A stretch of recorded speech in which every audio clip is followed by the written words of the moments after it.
Good morning and welcome to Sunday School at Cedar Lane United Methodist Church.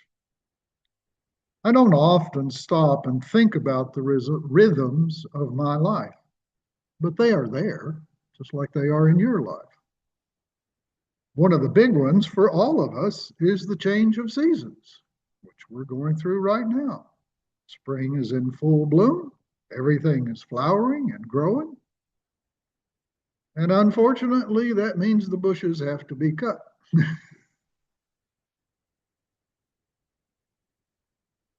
There is rhythm also in how we start our day.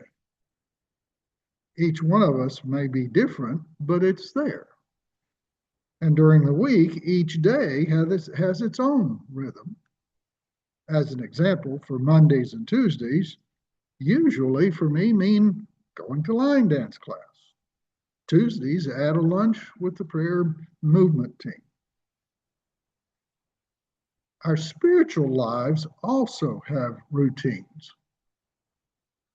Being a part of this class is one of the weekly rhythms, as is worshiping together on Sunday morning. Having devotions in the morning or in the evening may be a part of our daily routine. Some Christians plan periods of fasting into their lives to focus on their relationship with the Father. Now, I want to be very clear. My intention is not to divide the physical from the spiritual. We have one life, and it includes spirit, soul, and body. We will fall into a trap if we try to separate them. Jews in Jesus' day also had routines or rhythms in their lives. They are the people of God, an example to the world of God's love for mankind. Rosh Hashanah, the Jewish New Year, and Yom Kippur, the Day of Atonement, are the two high holy days then and now.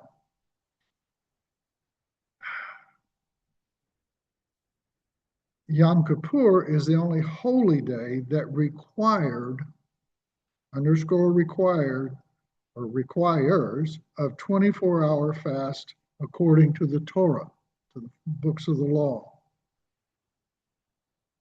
If a family could do it, these two holy days meant traveling to Jerusalem. There are 3 other major festivals throughout the year, and then weekly Sabbath is celebrated beginning at sundown on Friday. Spiritual reminders were built into the life of the Jewish people all through the time. In time, those who interpreted the scriptures added requirements to ensure that no commandments were broken by the people. They were well-intentioned. Those interpretations, however, added regulations that the people had to try to follow. And Jesus wasn't a fan. That's why he said to them in Luke 11:46, Jesus replied, "And you experts in the law, woe to you, because you load people down with burdens they can hardly carry. You yourselves will not lift one finger to help them." Jesus, along with his disciples, did not follow the rhythm of their society. To those watching them, they stuck out like a sore thumb. So they asked why. Our scriptures for today in Mark 2:18 through 28 is where we find their question and Jesus' response. Verse 18, starting with verse 18. Now John's disciples and the Pharisees were fasting. Some people came and asked Jesus, "How is it that John's disciples and the disciples of the Pharisees are fasting, but yours are not?" Jesus answered, "How can the guests of the bridegroom fast while he is with them? They cannot, so long as they have him with them. But the time will come when the bridegroom will be taken from them, and on that day they will fast. No one sews a patch of unshrunk cloth on an old garment. Otherwise, the new piece will pull away from the old, making the tear worse. And no one pours new wine into old wineskins. Otherwise, the wine will burst the skins, and both the wine and the wineskins will be ruined. No, they pour new wine into new wineskins. I like John Weatherly's, our author, first paragraph in the teacher's book.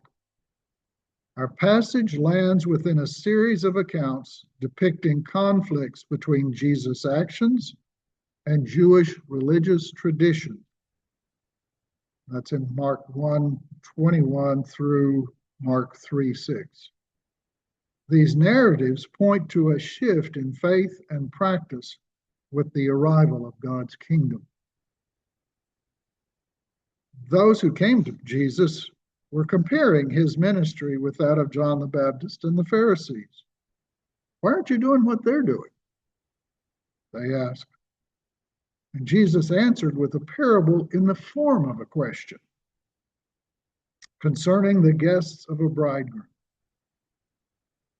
A wedding in that day was cause for celebration, and that celebration could last for up to a week.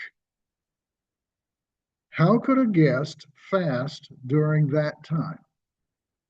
No one would go to a celebration with torn clothes and in sackcloth and ashes. It would be the wrong time and the wrong place. Jesus was initiating a new covenant to all of mankind. It was the wrong time for Jesus' disciples to fast. He was with them. It was a time of joy. Jesus continues to add his answer with two other parables. He started talking about what God was doing in a larger sense. God was putting a new covenant, was initiating a new covenant with mankind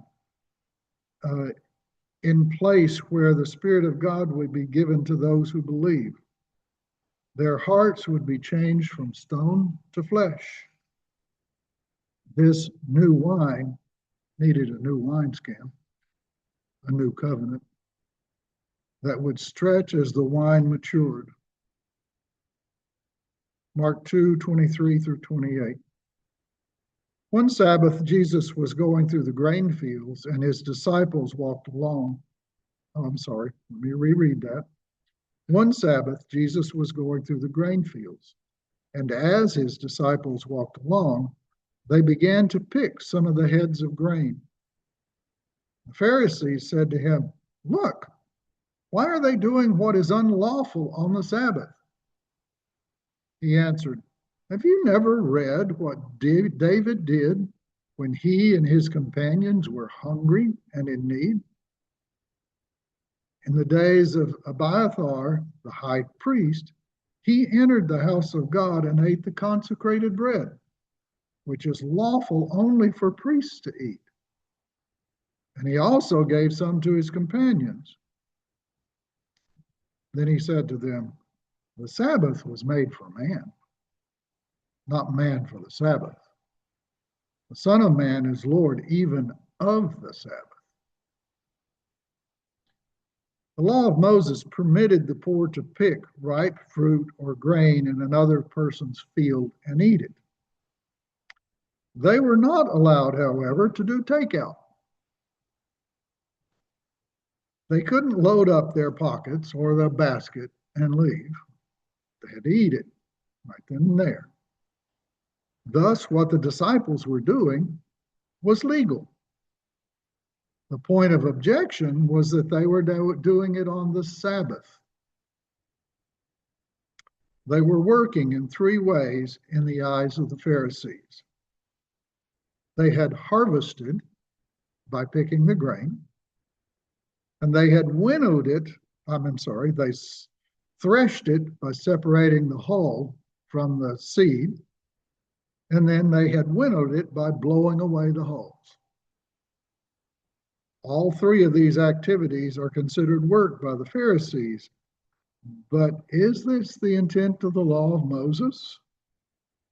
No snacking on the Sabbath, even if you're poor and hungry?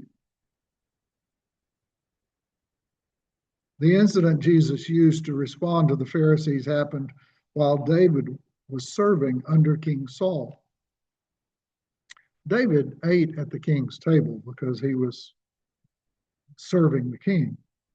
Apparently, there were assigned seating at the king's table.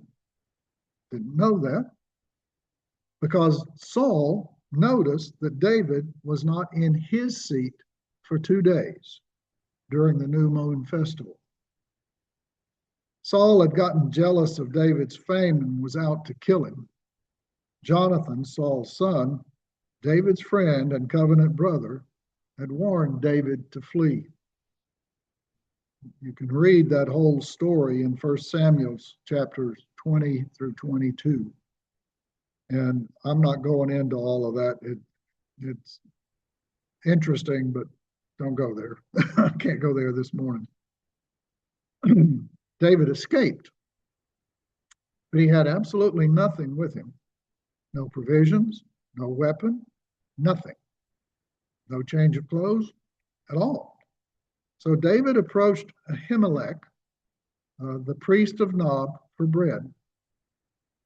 The only bread on hand was the consecrated loaves that had just been replaced on the table of the showbread before the Lord. And only the priests were permitted to eat it according to the law. I mean, they baked fresh loaves every week, put them out on the table of showbread, and they took them off when they changed them out. So that's what David was going to eat, the ones that were just taken off. But Ahimelech gave it to David.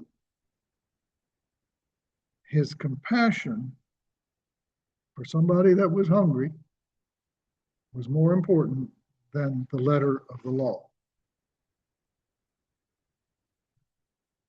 Jesus' statements in verses 27 and 28 are simply profound.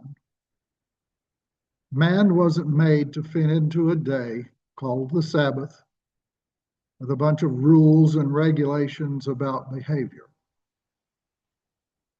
The Sabbath was made to bless mankind. God wanted man to know that the rhythm of life included both work and rest.